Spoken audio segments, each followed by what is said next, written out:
Esta vez estaba Don Quijote y Sancho discutiendo con muchas ganas. Te digo, Sancho, no hay nada más mejor que ser un caballero andante. Yo lo único que sé es que no hay nada peor que ser escudero. Se pasa mucha hambre, mucho frío y se reciben muchos palos sin tener la culpa de nada, decía Sancho. Pero no pudieron seguir hablando porque una voz atronadora los interrumpió. Alto ahí, Don Quijote de la Mancha, te lo ordena el caballero de la Blanca Luna. Un silencio se hizo alrededor, hasta las ranitas de los charcos dejaron de croar y prestaron atención. El que había hablado de aquella manera era un caballero impresionante. Al oír su nombre, la luna se asomó oronda entre las nubes para ver qué ocurría. ¡No te conozco!, contestó Don Quijote. así que dime de una vez por todas, ¿qué es lo que quieres de mí? Quiero una sola cosa, que confieses. ¿Que confiese qué? Que la luna es más bella, más blanca y más pura que tu Dulcinea del Toboso. Pero eso sí que nunca. Ni la misma luna es más linda que mi Dulcinea del Toboso. ¿Nunca diré semejante disparate? Desde su lugar en el cielo, la luna sintió ganas de llorar. Ella nunca había escuchado hablar de Dulcinea del Toboso. Miró para abajo y no la vio por ningún lado. En cambio, vio cómo Don Quijote se preparaba para enfrentar al caballero de la Blanca Luna. El valiente tomó distancia apuntando con su lanza y arremetió a todo golpe contra su adversario. El caballero de la Blanca Luna hizo lo mismo. Chocaron los dos con mucha rabia y fuerza y uno de ellos cayó al suelo. Era el pobre Don Quijote. Sancho, como siempre, corrió a ayudarlo, pero el caballero de la Blanca Luna se le adelantó. Se inclinó sobre Don Quijote y le preguntó: ¿Y? ¡Ay! Se quejaba el caído. ¡Ay! Estoy seguro que aunque esté por el cielo, Dulcinea es más linda que la luna, que el sol y todos los astros juntos.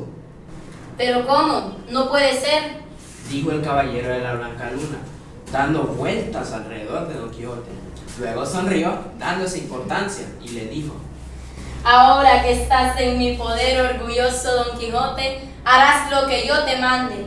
Y lo que te mando es que te irás a tu casa abandonando las armas y te quedarás ahí hasta que yo lo decida. Está bien, está bien. Rezongó Don Quijote en voz baja. Te lo prometo. No soy el primero que sufre tal desgracia. Hasta el mago Merlín vivió encerrado en una torre de aire. Sancho creyó que Don Quijote deliraba. Va, ¿es que acaso existen las torres de aire? Por supuesto. Le explicó su amo. Para un caballero andante como yo, existen hasta las torres de aire. Luego de que Don Quijote se había repuesto de la caída y Rocinante en condiciones de caminar, emprendieron el regreso. Don Quijote tenía que cumplir lo prometido, quedarse un añito en casa haciendo los quehaceres comunes sin molestar a nadie. No puedo resignarme. Solo me queda de una: volver a ver a Dulcinea. Sancho se rió bajito, porque él sabía muy bien quién era Dulcinea. La había conocido una vez que fue a llevarle una carta de parte de Don Quijote. Don Quijote creía que Dulcinea era una dama muy bien vestida, que se pasaba el día bordando con hebras de oro.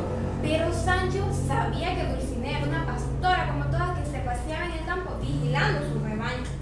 Sí, nada había cambiado. Dulcinea no era más que Aldonza Lorenzo, una pastora. Por suerte, Don Quijote no se confundió cuando vio la aldea ante sus ojos.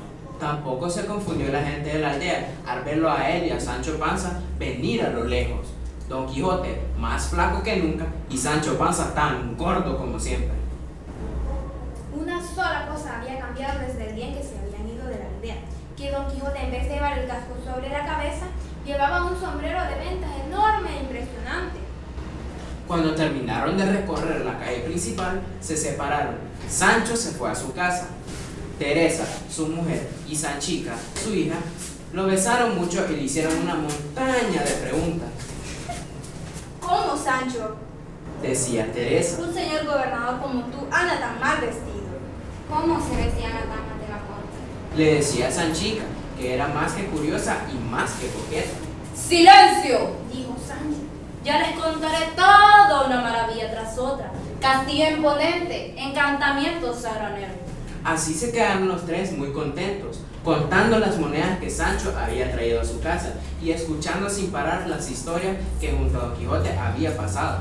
Mientras tanto, el cura de la aldea y un estudiante preguntón llamado Sansón Carrasco conversaban con Don Quijote.